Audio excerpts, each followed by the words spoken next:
두 번째 주제는요, 바로 인간 존재의 참모습입니다.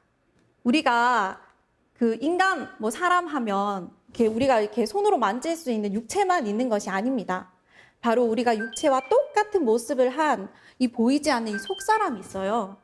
그래서 우리가 이렇게 육체의 인단과 그리고 영체의 연수가 이렇게 혼줄로서 이렇게 연결이 되어 있습니다.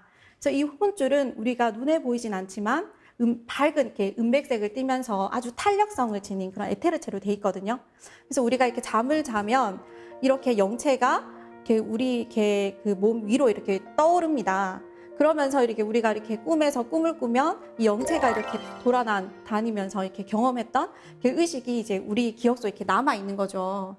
그러면 이러한 이 영혼이 과연 존재하는가? 영혼은 과연 존재할까요?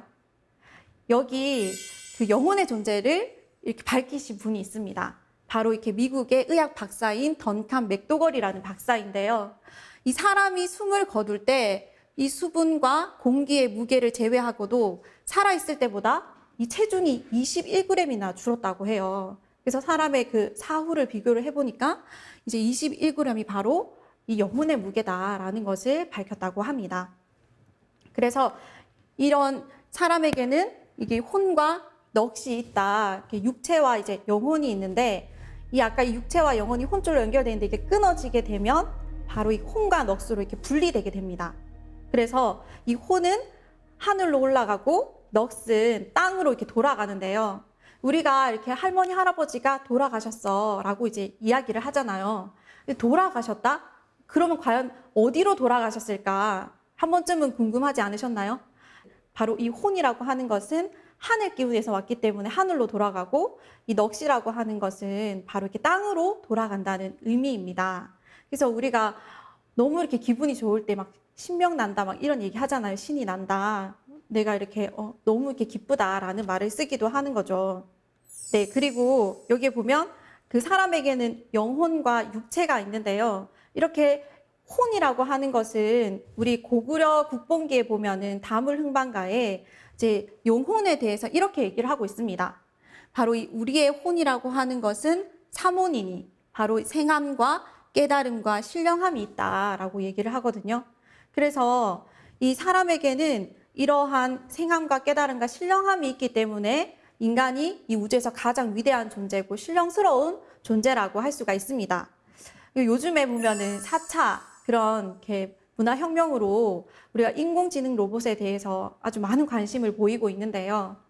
이 인공지능이라고 하는 것은 이렇게 사람의 능력을 넘어서는 불과 이제 120년 후에는 스트롱 AI라고 해가지고 이 사람이 이렇게 듣고 생각하고 행동하는 모든 일을 갖다가 이렇게 넘어설 수 있는 사람과 같은 이제 그런 이제 그 정도로 이렇게 발전을 한다고 합니다.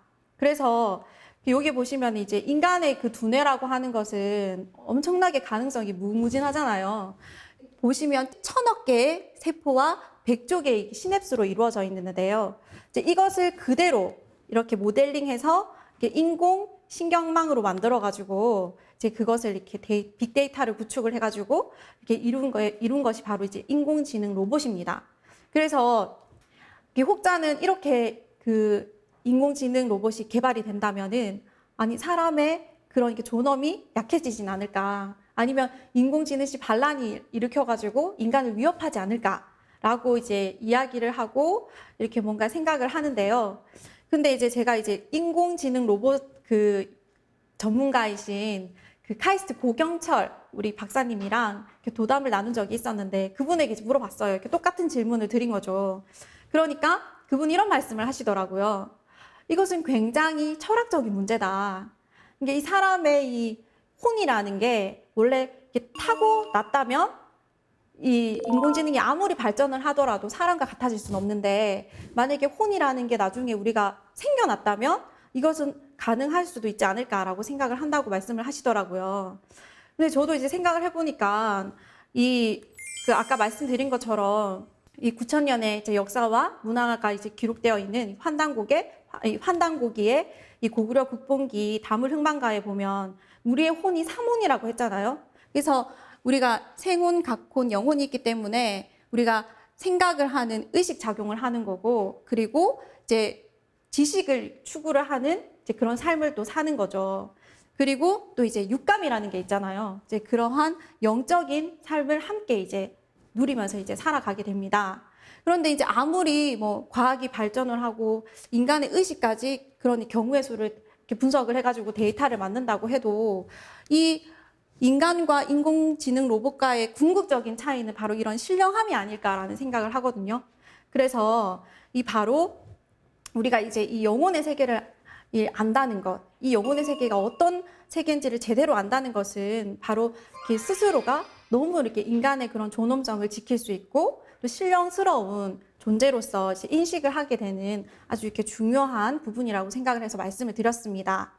네, 이어서 보면요. 이 사람에게는 혼과 넋이 있는데 이 혼이라고 하는 것은 원래 돌아온 하늘로 올라가서 신이 되어 제사를 받다가 우리가 4대 이제 제사를 받으시죠. 그래서 영 또는 선이 됩니다. 그래서 영적으로 진화가 된 존재를 영 또는 선이라고 하는데, 근데 이 선이라고 하는 것은 누구나 다 선이 될 수는 없어요.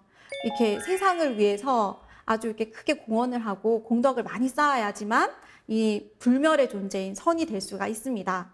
그리고 넋은 땅으로 돌아가서 4대가 지나면 귀가 됩니다. 네, 이렇게 천상의 신과 그리고 이제 이 넋이 변모한 귀가 이렇게 합쳐져서 바로 이렇게 사람이 죽으면 귀신이라고 부르는 거예요. 그래서 우리가 귀신하면 막 이렇게 막 피를 질질 흘리거나 머리를 산발을 하거나 아니면 뭔가 사탄이다, 그리고 마귀다 라고 이렇게 생각을 하거든요.